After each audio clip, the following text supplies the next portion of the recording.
Сәлем достар, біз бүгін adverbs of frequency тақырыбын өтетін боламыз. Adverbs of frequency, яғни үстеулердің жиілігі, яғни олардың орындалу реттілігі. Жалпы adverbs бізге керек сөз таптарының бірі.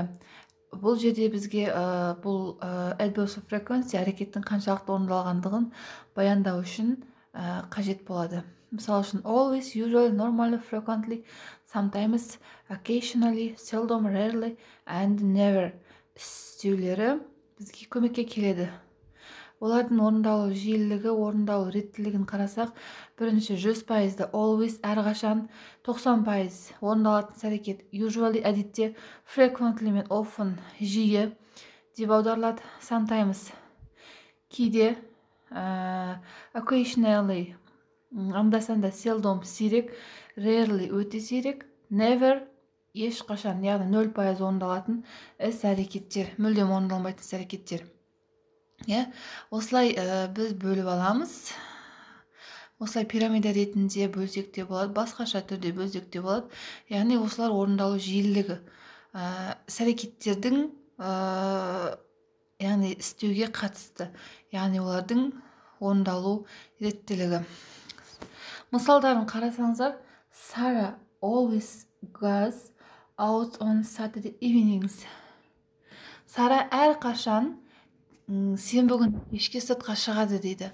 Ол әрқашан шығады, үнемі орындайды, сол әрекетін қайталай береді. Jane's boyfriend usually picks her up and they drive into the city center. Джейннің жігіті әдетте, енді екеуі қыдырған кезде деп аударылады мағынасы. Әдетте оны алып кетеді де қаланың орталығында көлігіменен айдап жүреді, көлігімен жүреді. Енді қараңыздар. Ben and Emma often go for lunch together. Ben мен Emma жиі түскі асқа бірге барады дейді. Бұлар жиі барып, жиі кездесіп тұрады. In the winter, Sarah sometimes goes skiing in France. Кейде дейді, Сара Францияға шаңғы тебуге барады дейді. Кейде барады енді ол.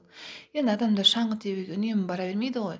Егер ол өзінің тұрақты кәсібі болмаса, кейде барып тұрады. Мысалы үшін бізде кейде киноға барып тұрамыз. Кейде ғана сырттан тамақтануға барып тұрамыз, солай.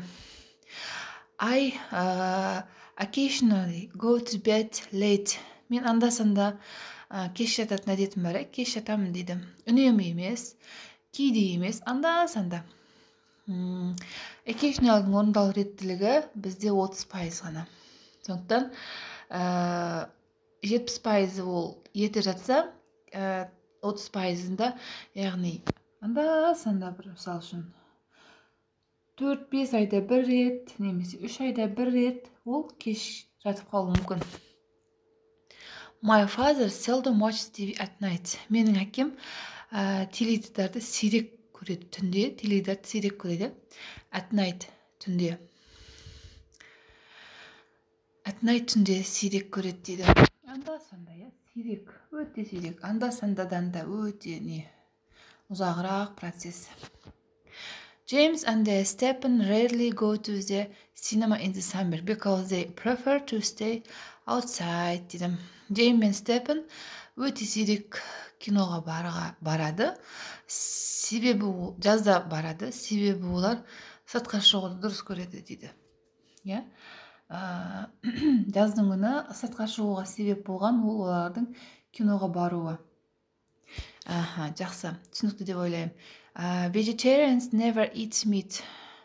Вегетариандар ешқашан ет жемейді. Бұл факт.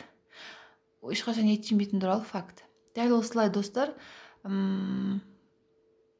орындалу реттілігі осылай мысалдармен келтіруге болады.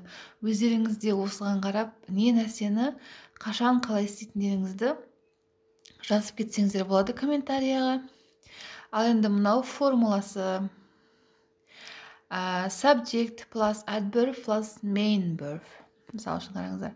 Subject бізде есімдік, he, she, it немесе адам есімі. Daniel, Adverb always әрқашан, және main verb негізгі етістік пассив. Даниэл үнемі өзінің емтиханын тапсырады, өтеді де. Passes his exam. Ары қарай объект кете береді.